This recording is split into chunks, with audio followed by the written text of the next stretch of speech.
Whew.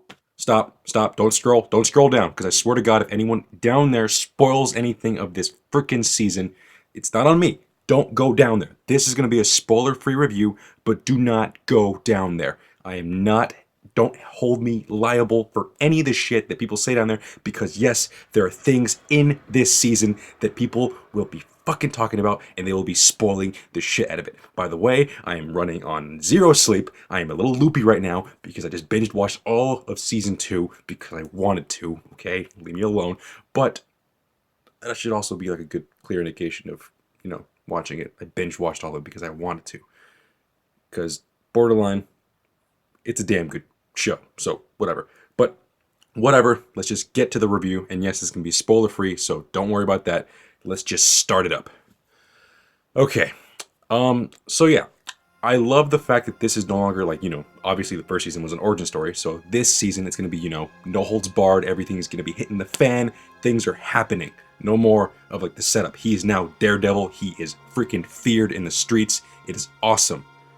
But he now has an adversary. Well, adversary, again, not trying to spoil anything, but the Punisher shows up and my God. Just want to say it.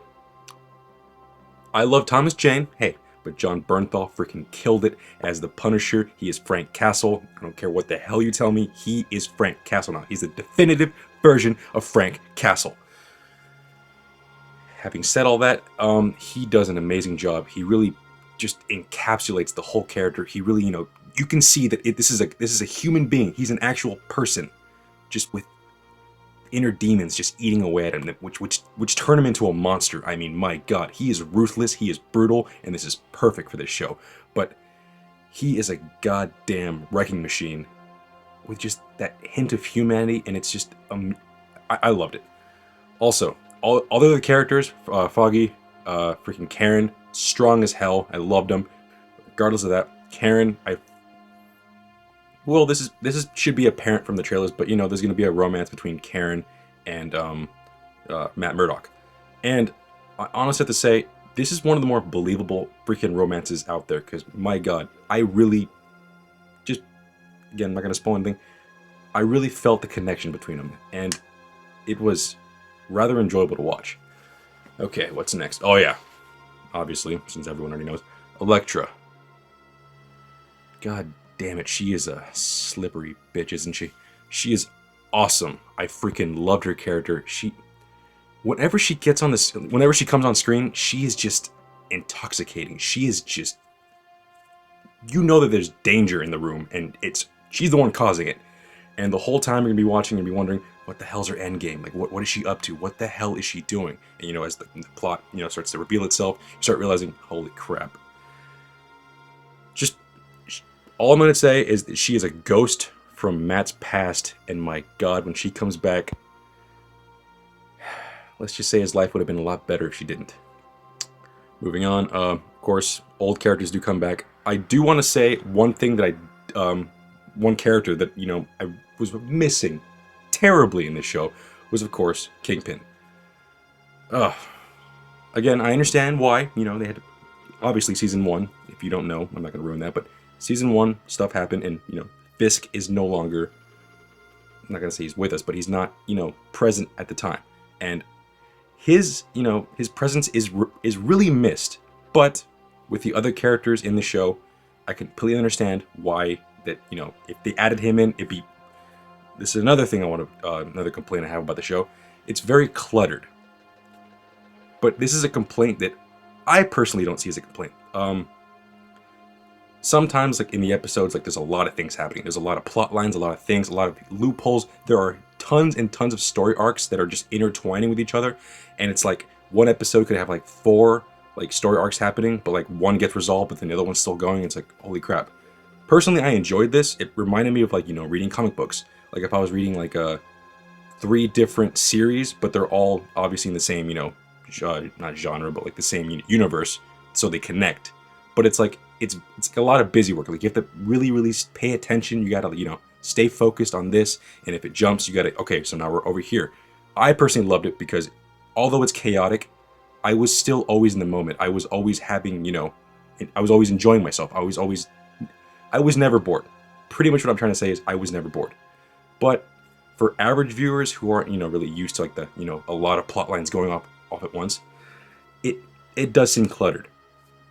For me, it's not a bad thing, but I can see if people, start to, wander off or like, oh, what's going on? Like, this is a show you have to pay attention to a T, because when a scene changes, you might not know where you are, but it's there for a reason. Like, they aren't just putting none of the things that happen are filler.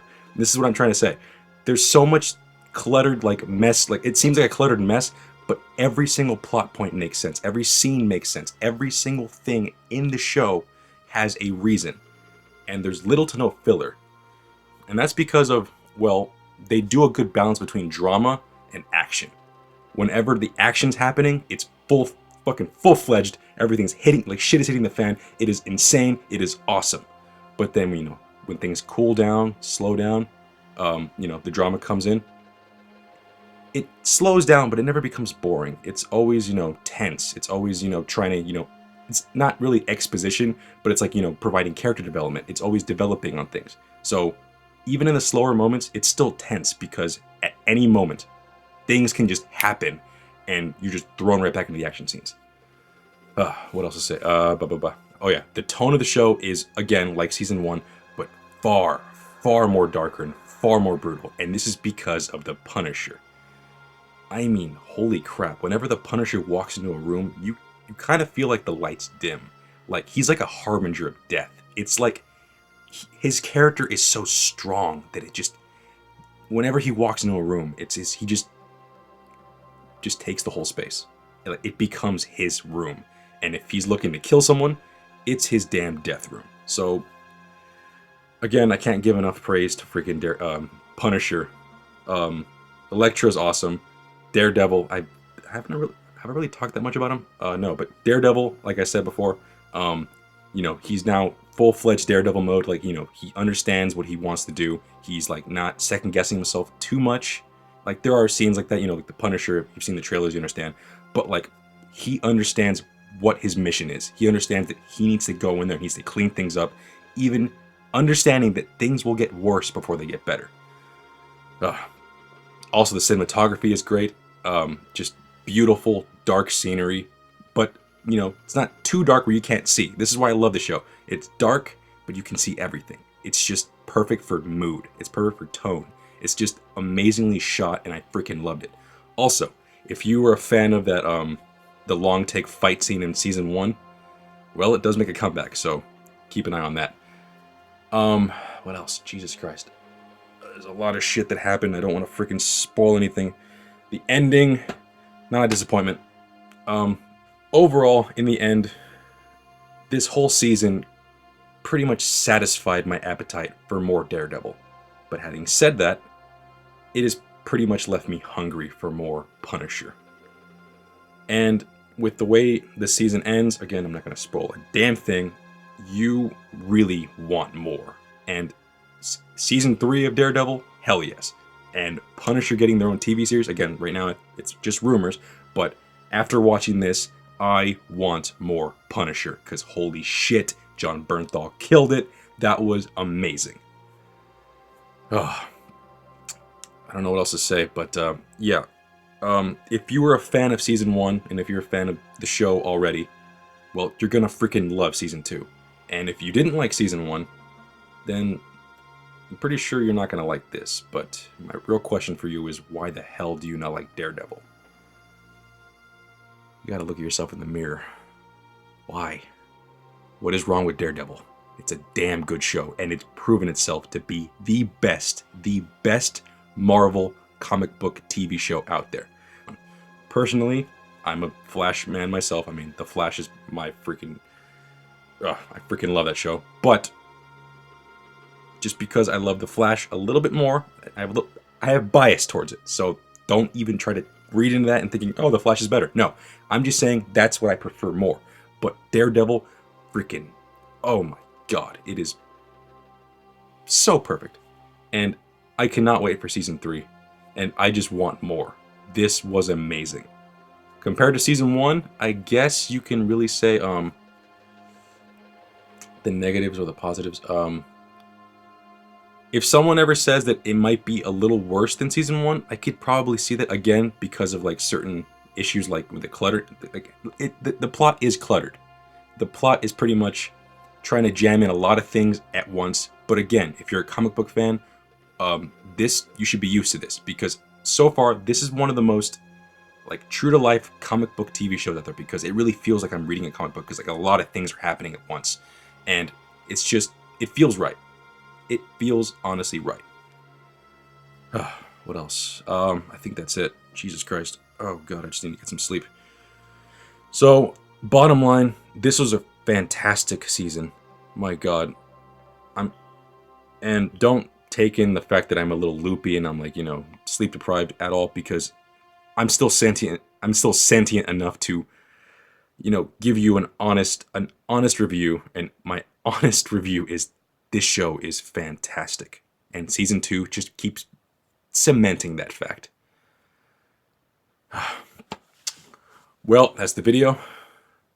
Thank you for watching. Like, comment, and subscribe. Oh my god. Can you believe that I don't actually drink coffee? I'm glad I don't. I'll see you guys later.